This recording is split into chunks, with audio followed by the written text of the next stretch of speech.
Outubro é o mês das bruxas, do horror, também é conhecido como o mês dos professores, o mês das crianças. E é por isso que hoje eu venho com um conto que reúne esses três elementos ao mesmo tempo, pra gente poder pensar no mês de outubro como o mês do horror e também como o mês dos professores e das crianças, sobretudo das crianças que têm professores, que vão à escola, que são alunos.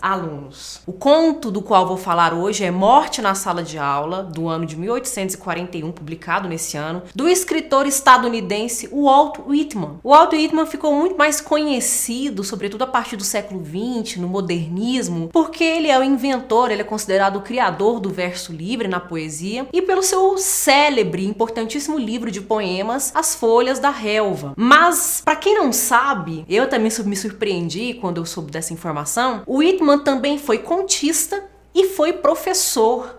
Quando ele estava ali com seus 20 e poucos anos, ali nos Estados Unidos, o sistema educacional estava passando por uma reformulação, estava passando por mudanças na sua estrutura, na sua execução. O que acontecia antes era que os professores eram muito rígidos, era comum aplicar castigos físicos, castigos corporais, humilhação, como se houvesse mesmo o estabelecimento de uma hierarquia entre aluno e professor. O aluno tem que obedecer cegamente e condicionalmente o professor é esse ser dotado de conhecimento, é o mestre, enfim. Tudo isso que eu, como professora, contesto, porque a minha visão, minha perspectiva de educação vem de uma corrente, de uma filosofia mais aos moldes de Paulo Freire, de considerar que cada sujeito, cada indivíduo na sociedade tem conhecimento de alguma coisa, tem algo para partilhar, ninguém é vazio, o aluno não é simplesmente um balde onde você jorra, né, o seu saber, um banco onde você simplesmente faz depósitos e espera o rendimento, né? Não é disso que se trata, são pessoas que têm vivências específicas dentro de seus momentos específicos e é possível mobilizar, inclusive, o próprio conhecimento da criança, do adolescente, para fazê-lo aprender algo que talvez nunca tenha visto. O Walt Whitman também tinha uma concepção semelhante. Ele ali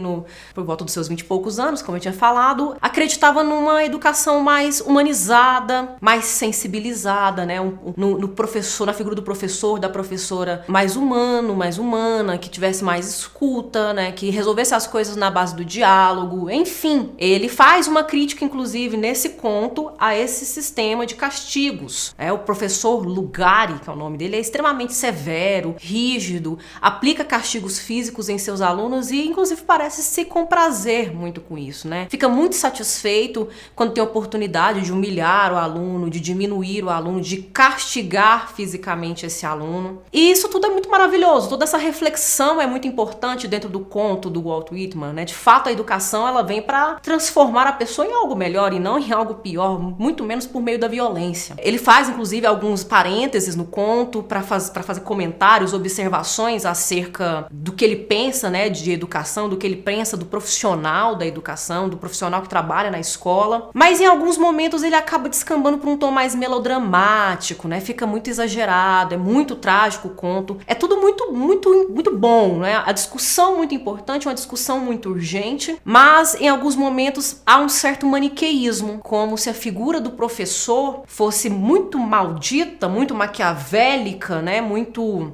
maléfica e cruel, e a figura da criança de pura inocência, de pura pureza, delicadeza plena. No conto, claro, obviamente nós temos o enredo, nós temos o contexto típico do conto, a gente não deve tomar isso como geral. Mas, ao fazer esse tipo de abordagem, me soa que os bons profissionais da educação ficam esquecidos por conta desse maniqueísmo mesmo, né? E é algo que é muito típico mesmo, né? De pessoas muito mais jovens, quanto mais jovem, mais idealistas somos e mais radicais e intensos em nossos sentimentos nós somos. E, de fato, esse conto tem um certo derramamento, né? De um sentimento de injustiça e de indignação diante do sofrimento que a criança, né? O jovem recebe, as acusações que ele sofre e a palavra dele simplesmente não vale nada. E um olhar muito incomodado, muito indignado, muito cansado para a figura do professor que é inflexível ao extremo, né? Não tem um movimento de compreensão, de tolerância, de paciência. notícia. Mas de todo modo, é um excelente conto para a gente pensar na evolução da educação no mundo como um todo, né? Para a gente pensar nas possíveis transformações que a educação precisa passar, precisa enfrentar, vivenciar para que se torne mais adequada para os tempos que nós estamos vivendo,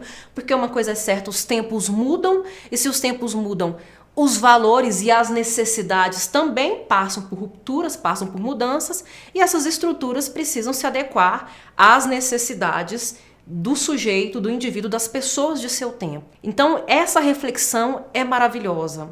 Por isso eu recomendo a leitura desse texto, recomendo para a gente pensar, antes de mais nada, ambientarmos nesse mês, que é um mês de histórias de suspense, de mistério, histórias que provocam um frio na espinha, que nos apavoram com certo ar mórbido, mas também para a gente poder pensar e homenagear os bons professores e as boas professoras que nós temos, sobretudo depois dos anos de 2020 e 2021, em que enfrentamos essa pandemia nojenta, essa pandemia horrível que matou tanta gente, e profissionais da educação fizeram de todo o possível para continuar lecionando, dialogando com seus alunos e suas alunas, mesmo numa situação de isolamento social, de distanciamento, em que a comunicação ficou tão comprometida. Eu indico essa leitura, eu agradeço a atenção de vocês e desejo um feliz Dia dos Professores e das Professoras para mim e para todas as professoras e professores que estão me assistindo agora. Até a próxima!